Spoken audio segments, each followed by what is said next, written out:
Hello. Hello, everyone. We're delighted to be here.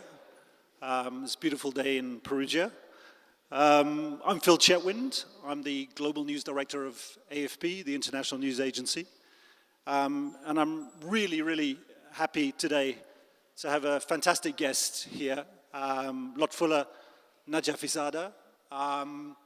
Really, I would say one of the heroes of Afghan journalism from the last 20 years.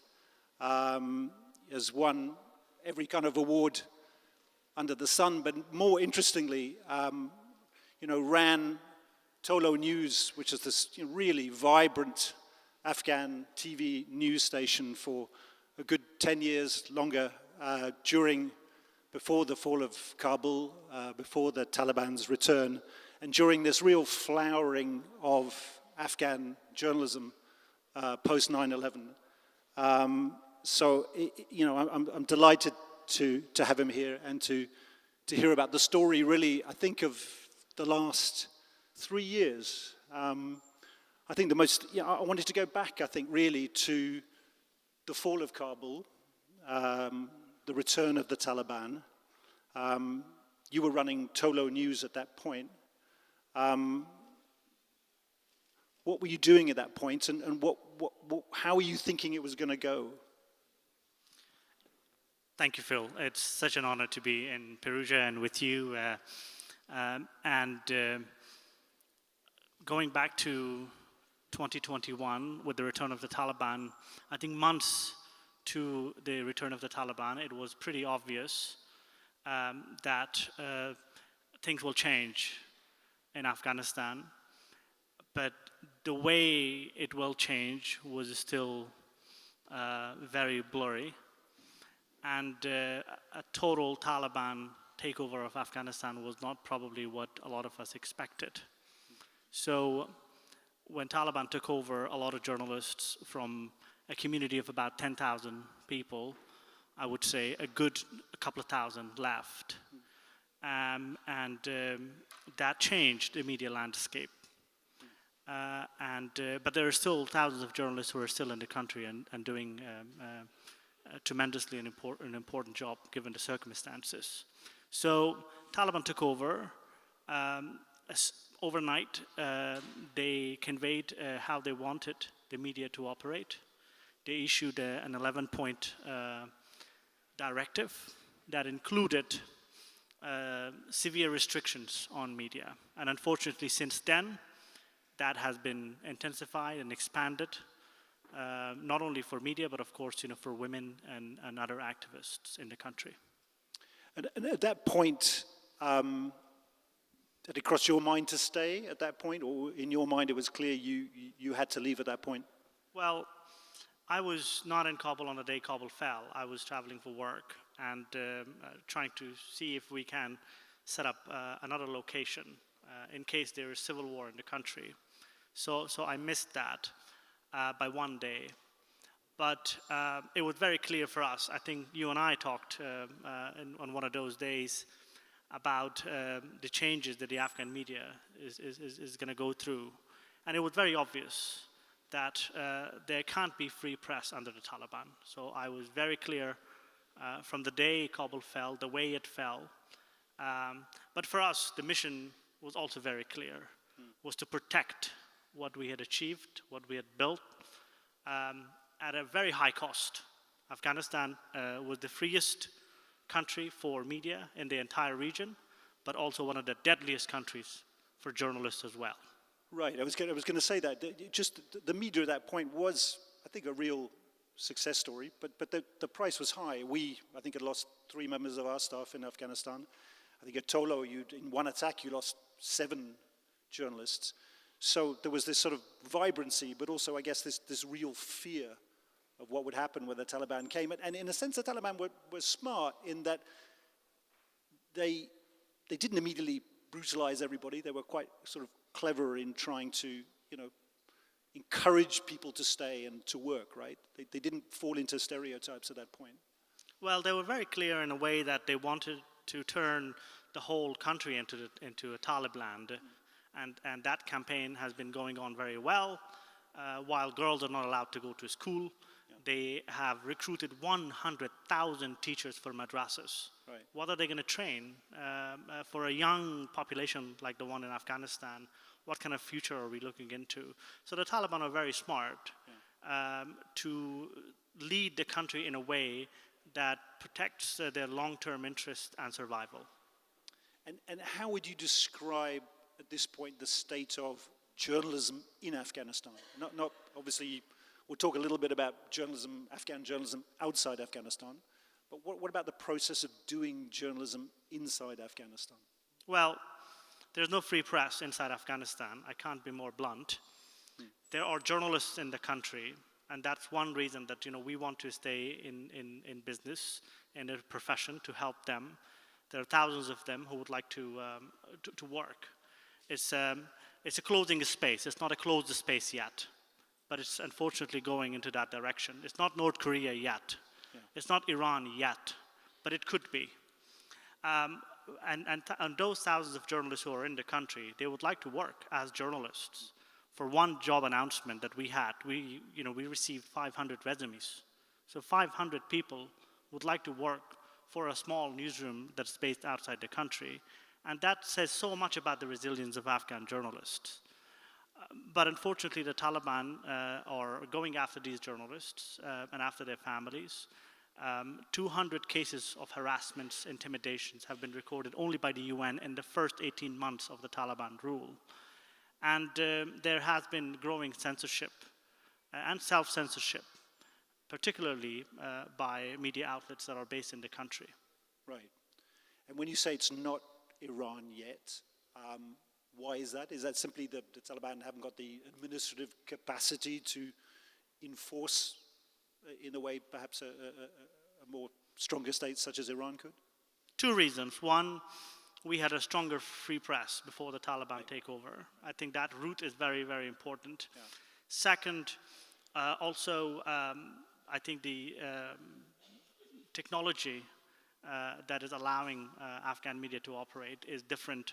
Most Afghans watch television via satellite TV. It's free to air, and that is not under the Taliban control. The Taliban is lacking the capacity, the technical capacity, to jam these channels, and that's where Amu TV is also streaming. Right, that brings us to Amu, which I think is really interesting, because I remember having this conversation with you about 2-3 years ago.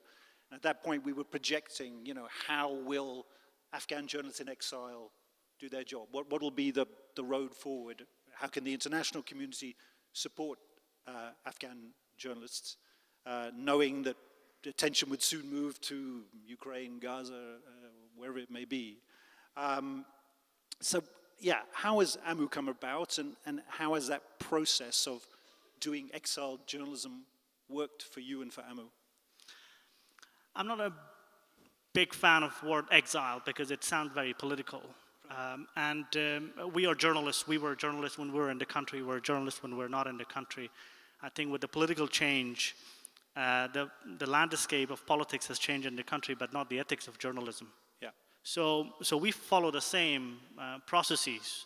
The Taliban, of course, they hate us, but we call them for every single story. Yes. And that is probably different to some outlets who are based outside their countries and are advocating for regime changes or trying to topple the governments. I think the Afghan media is very much, we think it's more of a hybrid nature, given that there are so many journalists inside the country who are still sending a lot of stories, and then the editors and the producers who are outside the country who can process the stories and send it back to the Afghan people.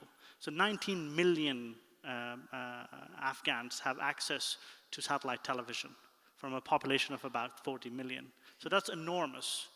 And as a result, I think this is a loophole, the way that we can beam information back to the people inside the country. Yeah, which is quite different from, say, Iran, for example, where it's much harder to access, say, BBC Persian or whatever it may be. You're saying that Amu, from broadcasting from abroad, can basically reach half the Afghan population? Yes, it's accessible to all Afghans, depending who has electricity and how much time they have to watch television, which is the sort of the number one medium for people to get their information from. So Amu and other channels like Amu, they're accessible throughout the country, but also to Afghans in the neighborhood, in Iran, in Pakistan, in Central Asia. And so what is the process of how you can actually work in Afghanistan? What's the process? You have a certain amount of staff in Washington, in other locations. And how about your people on the ground? How many people do you have on the ground? Are they overtly working for Amu, or do they have to cover that up? Can you protect them? We started with a very big network, dozens of declared journalists when we started a year and a half ago.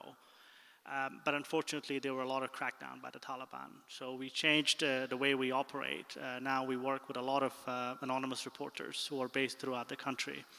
And that has been quite successful. Because the Taliban, their model is to go to the editor and tell the editor to make sure this story should not be on air. And then they summon, every Wednesday, they summon journalists and editors to their intelligence unit. Letting them deal with thousands and hundreds of journalists, it makes it difficult for them to enforce their restrictive rules. So that's how we operate. Of course, we have certain safety measures such as digital hygiene and cyber safety to make sure they're safe. And we've developed a portal where we work with them in a safe way. And so how do the Taliban therefore engage with you and your people? Do they invite you to the kind of press events? Do they have contact with you? Are they aware of the sort of importance of the constituency that you speak to? Well, they are, because we are the ones who actually, we were talking to the Taliban before anybody else were talking to the Taliban. We've never stopped talking to the Taliban. We were talking to them for the past 20 years. Mm-hmm. We were going to the places where there was no government control, and journalists, had access to some of these remote places. So we tell them that, we're the same people. Probably, you have changed, but we're the same journalists. So we talk to them. Given that we don't have a declared office, a bureau inside the country, so we don't normally show up at their press conferences. But Amu TV is one of the only probably Afghan media outlets based overseas that the Taliban are willing to talk to. So they appear on Amu TV for interviews, not every day, but it happens, quite occasionally. And how would you analyze the Taliban media strategy in that way? I think we all felt during the long insurgency years that they were quite smart with their media strategy. I know from our bureau in Kabul, we used to, we had access to them very easily. And they were very reactive. They seemed to understand the news cycle well. Right. How have they adapted to being in power? Probably different, right? The Taliban, for them, journalism and media, journalism in particular, is a state profession. So they don't believe in check and balances. And it's very difficult to go to a Taliban and say, hey, I'm going to hold you accountable and this is my job. They don't believe in that particular principle of journalism. And that defines the way they operate, and then they deal with journalists. Yes, they benefited enormously from Afghanistan's free press when they were an insurgent group. And then they are probably the number one enemy of the same journalists now that they are in government and that they are in power. The question for us is how to make sure we don't turn into their puppets, into their mouthpieces. And that is a difficult one, because they are trying to divide journalists into good journalists and bad journalists, and they are setting up their own media outlets. Disinformation and fake news is one of the biggest challenges, not only, well, in a lot of places, but in Afghanistan in particular. But given that there are so many journalists inside the country, I think the root is there. Theocratic states, would like to re-engineer the whole society. Yeah. And that root has to be sort of fed and nurtured before Afghanistan becomes North Korea. If you would like to promote press freedom in North Korea tomorrow, even if the circumstances allow that, you may not have those thousands of journalists that are in Afghanistan. It will take time. Sure. So we have to use that opportunity that's there in Afghanistan before it's too late. Yeah, I was going to say that, but isn't there a danger of, there's this constant brain drain, the danger that, that this, people will just continue to leave. I know we took all our staff, not all our staff, most of our staff out of Afghanistan at the time, and since then we've managed to rebuild our bureau in Kabul with super smart young people, but we just lost a couple of people recently. People are even now constantly going and constantly leaving. Do you fear that that process could really damage the journalistic culture inside Afghanistan quite quickly? I think it's a race. They would like to reform the society, and that includes journalists and redefining journalism. And we would like to make sure they don't do that. So there is a reform sort of clash. And the Taliban, for them, it's very simple that journalists who operate inside the country follow their strict guidance. And that's quite painful for somebody like me who has seen colleagues losing their lives for this profession, for this, and for so many who have lost their careers. And particularly, I think it's also quite difficult, but at the same time very heartwarming to see that a lot of these journalists who are now overseas, while they file their asylum cases, while they go and renew their driving licenses, while they sort of find their family doctors, but at the same time they want to make sure that the Afghan media scene stays alive and relevant. And that is indeed another success story of the Afghan media in the past 2.5 years. Well, right, because that interests me, because again, if I think back to the fall of Kabul and the conversations we had at the time, there was this worry about how long will the international community be interested in Afghanistan. We know the media has a terribly short attention span on crises, and we can see the state of the world at the moment. It's hard for Afghanistan to gain airtime and space. How do you analyze the support that journalism community has had since the fall of the Taliban, and financial, moral, and so on, and what do you think of the roadmap going forward? Is there funding for you all to keep doing what you're doing? Is there still diplomatic and moral support for it? I think the international community can come and go, and who knows better than Afghans, given if you look at Afghanistan's history in the past century. Sure. But what's important for us is to stay committed and have the dedication necessary. There are, of course, governments in the international community who would like to sort of maintain the status quo in Afghanistan. The bar when it comes to human rights and journalism and free press is much lower for Afghanistan. But then it's very hypocritical when you see different standards for other countries like Iran and others. So it's very difficult for us to go to even Western countries and ask for support. Because for them, if you're an exiled journalist or if you are a journalist overseas, you're dead. But then the international community is also full of good forces, great NGOs, places like Perugia, where a lot of great organizations come together and discuss some of these questions.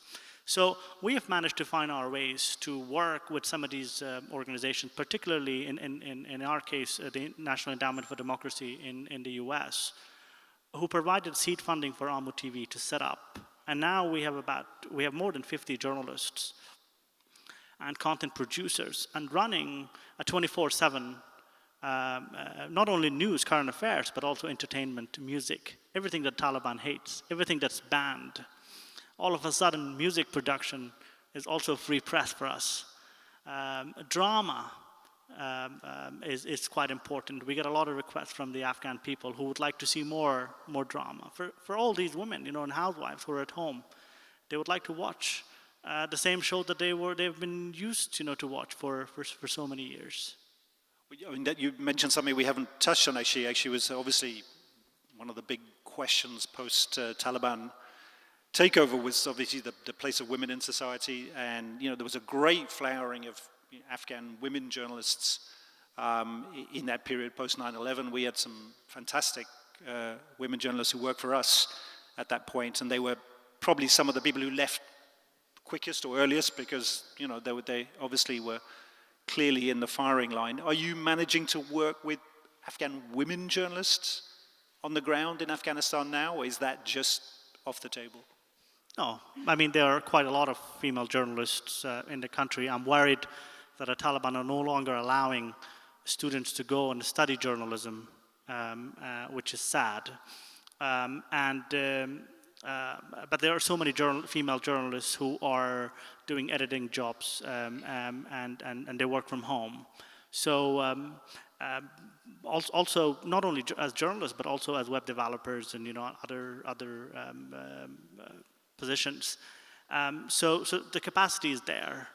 What worries us is that this is a declining trajectory. Yeah. So timing is very important. Because if the situation remains the same and the Taliban's grip on power and the way they control media remains the same, we will have a much deteriorated situation in the years to come. And I imagine Afghanistan's universities are still churning out journalism students or graduates, or what's the status there? Not for girls. Not for exactly, right. And that's I think something for institutions who are in the training industry and who are training journalists is something that they have to keep in mind. How to train more female journalists in Afghanistan, because the appetite is there. The thing about young populations is that they adapt. The way that we became journalists all of a sudden, and Afghanistan was such a success story in about less than 2 decades. And now the Taliban have the same opportunity to radicalize the entire society. So that has to be prevented. And a lot of training is much needed for female journalists as well as male journalists, as young journalists, to do investigative stories, to do basic news stories. So I'm told we have just a couple of minutes. So I mean, I guess you framed it very interestingly as this race against time, the ideas, the culture of journalism that was really been firmly embedded over the last 20, 25 years. I guess to finish off, can you be optimistic as to the fact that the Taliban are not going to win that race against time? That the forces of good journalism are going to triumph? Yes. We have produced over 8,000 stories in the past year and a half. 8,000 stories from an Afghanistan under the Taliban is a success story. And there are not, I mean, this is not only Amu, there are so many other outlets as well, and some of our colleagues, who do an amazing job. And some of the media outlets inside the country, given the circumstances, are also, I think, doing a relatively significant job. So I'm pretty optimistic that the seeds of democracy that was planted in Afghanistan has not dried up. It's there. The question is how you maintain that. If you look at Afghanistan's history in the past half a century, how many regimes have come and gone? We have to be prepared for an Afghanistan post-Taliban. We don't want to start from scratch again. So it's important in so many countries. Look at Uzbekistan after Karimov. Even there was an opportunity, but there was no civic space. So the civic space which is in Afghanistan, the civil society, wounded, hurt, but not dead, has to be protected, and there has to be investment in it. Well, all I can say is thank you, and it's an incredibly inspiring story, and you're the kind of person that really gives us hope for the future of Afghanistan and also for our profession. Thank you. Thank you, Phil.